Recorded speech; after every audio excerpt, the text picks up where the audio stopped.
Okay, hello YouTube audience. It's Castor here. You know, last week there was this little mishap that the video cut off at around 10 minutes. Don't know really why that happened. But this week, fortunately, there was a larger mishap and I forgot to turn on the video for the episode itself. So you'll have to make do this week with a audio only version. I'm so sorry. Hopefully you'll survive and still enjoy the episode. Yeah, hopefully you'll see me next week.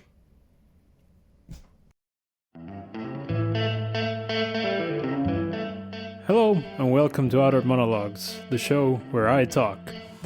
My name is Castor Köhler and today I will be talking about science and fame. Okay, so quick disclaimer as always, these are my personal thoughts on this subject. I don't do any specific research beforehand, and this is the inner monologue going on in my head, but spoken out loud to all of you folks on the internet. So if you want to correct me on some factual mistakes that I've done, please send me a DM on Instagram, Outer Monologues Podcast, or an email if you're so inclined at the address outermonologuespodcast@gmail.com. Thank you.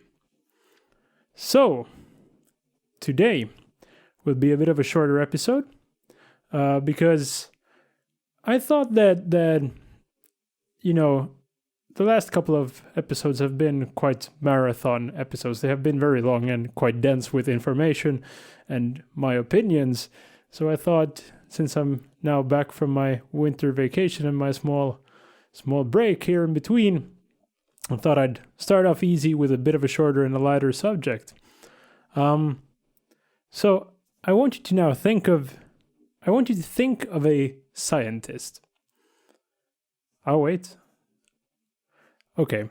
So now when you've chosen the scientist that you're thinking about, I want to ask you the simple question of, is this person still alive?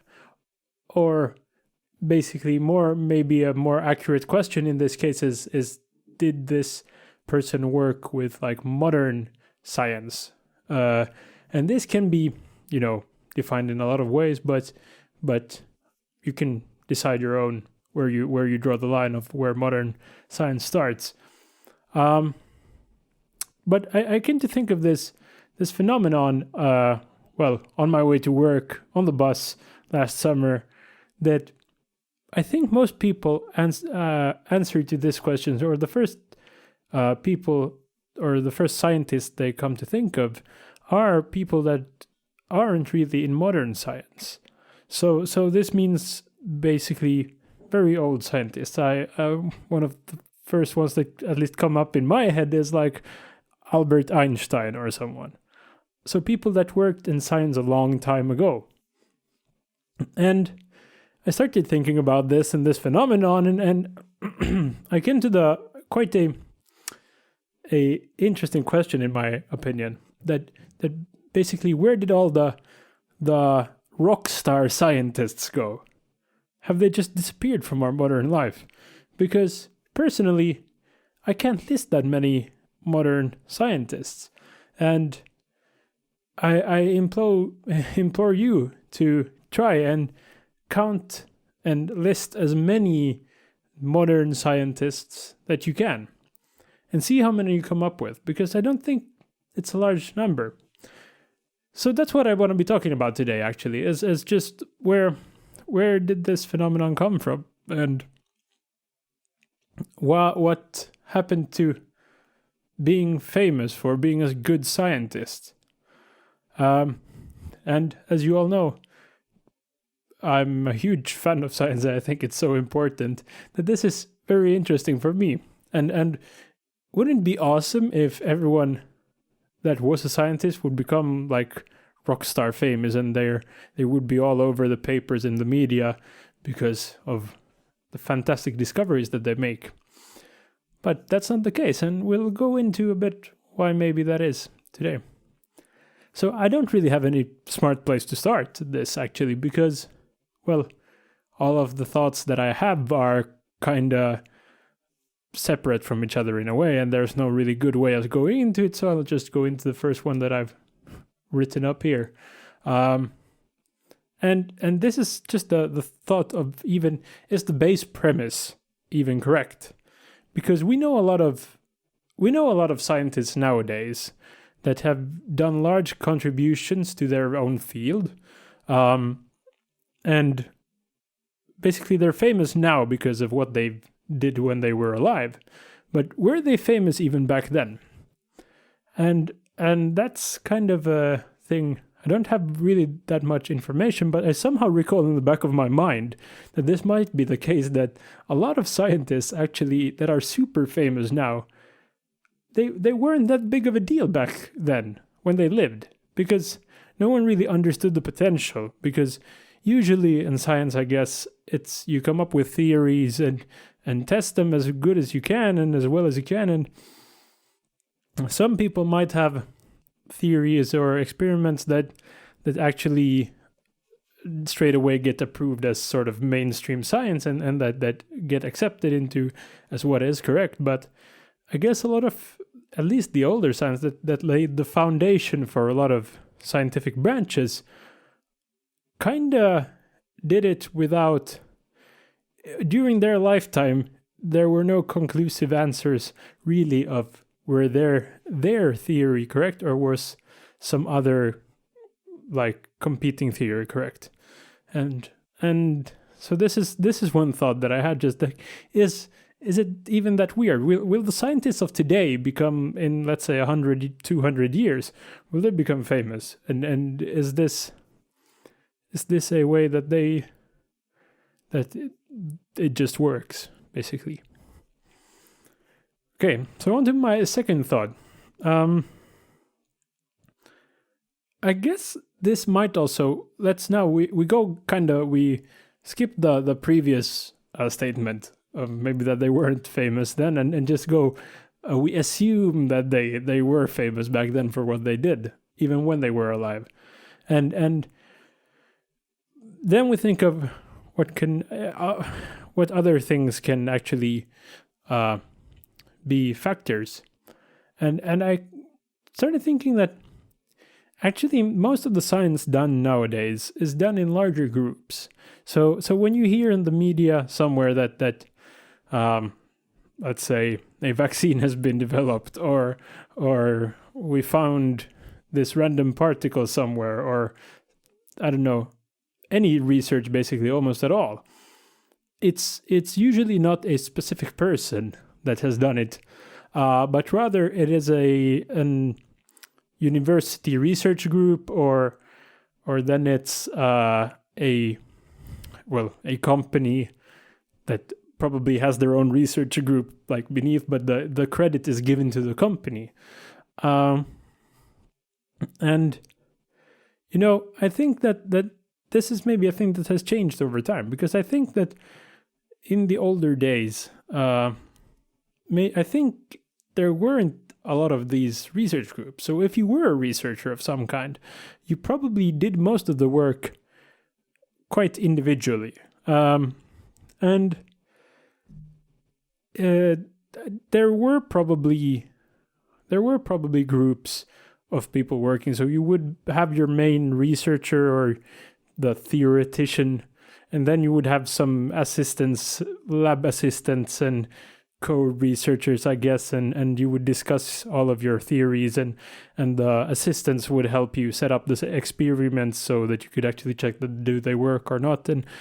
But the credit for the theory wasn't given to a specific person, or was given to a specific person and not the entire group behind it.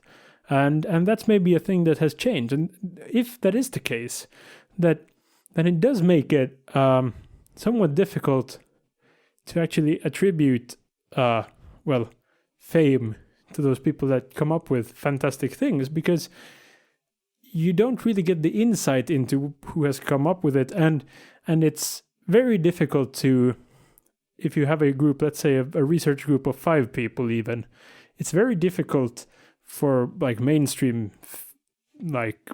fame or mainstream media to pick up on and kind of bring forth all 5 people in the entire group equally, because that doesn't really work.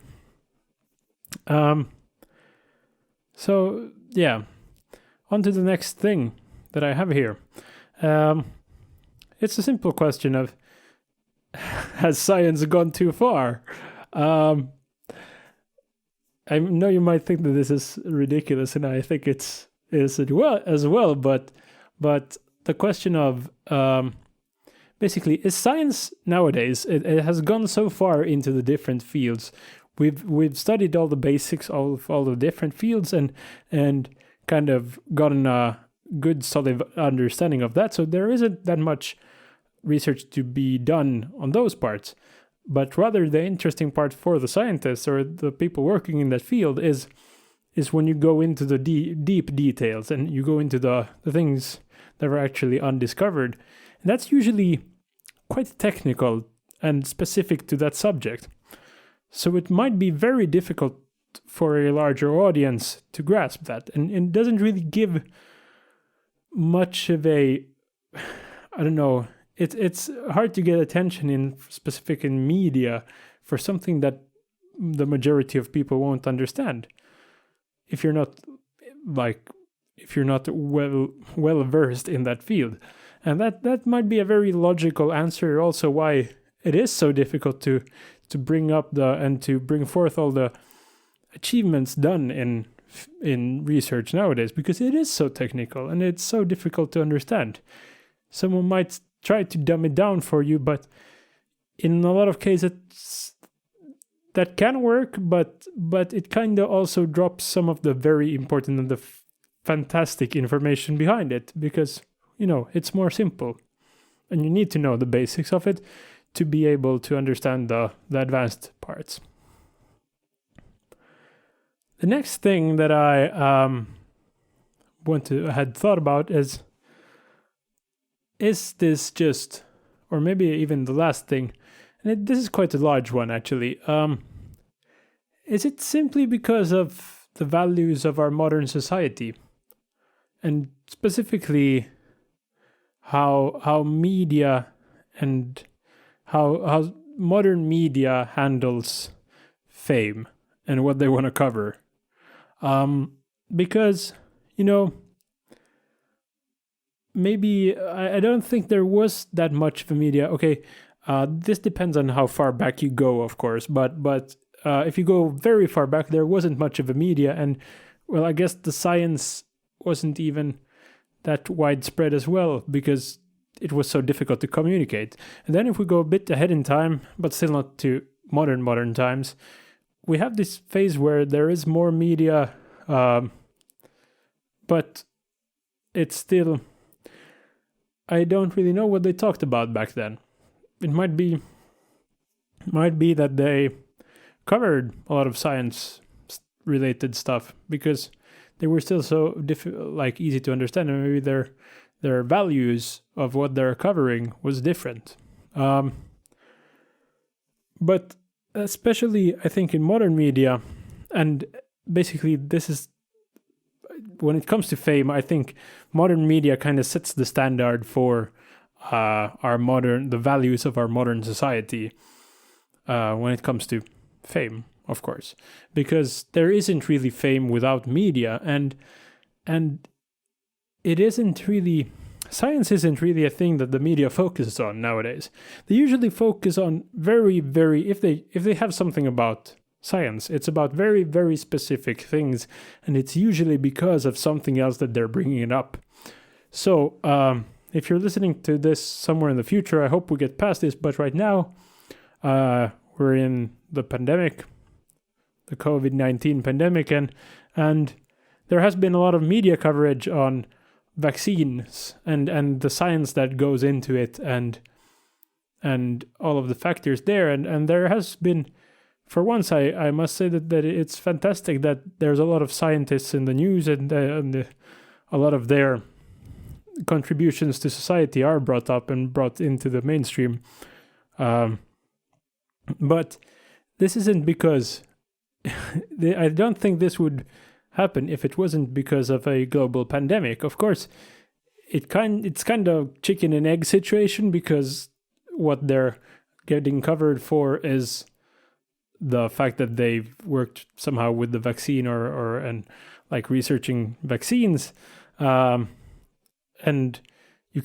they didn't really work on this vaccine before this pandemic started. But one thing that I can say is that all of these scientists, this isn't the first vaccine they worked on.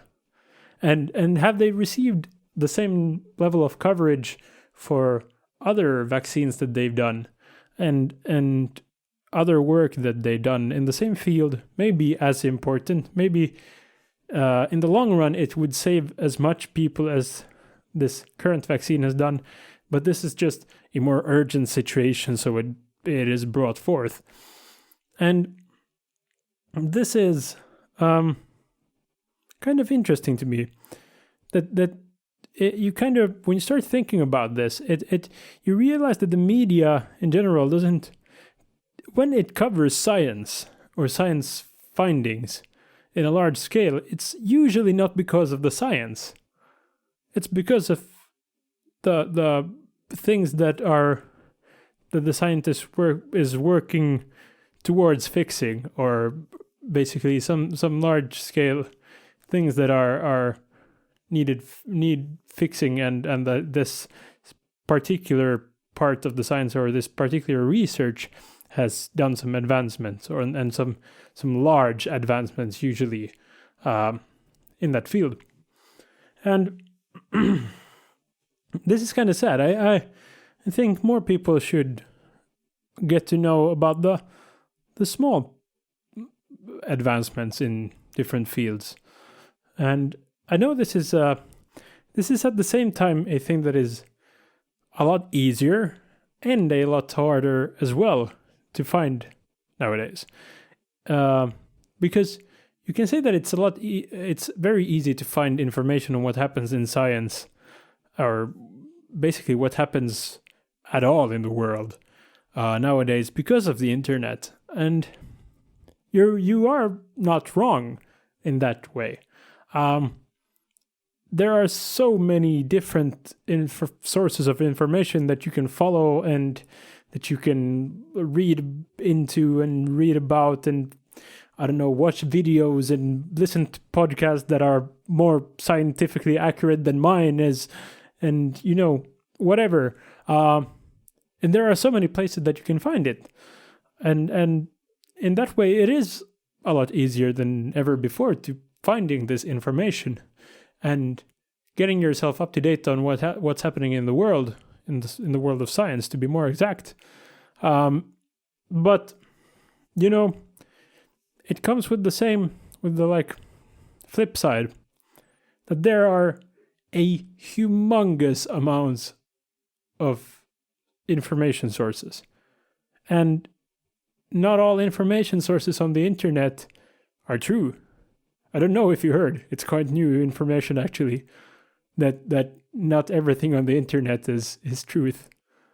So it's a lot more difficult also at the same time to figure out, if you read something on the internet that seems like it could be true, but you also at the same time you need to be very exact when you parse that information, and when you read and you think about it, that probably the one that, if it's a news article, it's very written in a very specific way from a very specific angle, and kind of to give you a specific picture of the problem, and sometimes it's just basically trying to misinterpret the information or get you to misinterpret the information. Sometimes it's just plain really incorrect, and all of these factors make it kind of difficult to find reliable sources of information nowadays. And this is this is a large problem as well. And this leads in a lot of cases to maybe people trying to figure out what's happening somewhere. And sorry, I'm going to drink some water.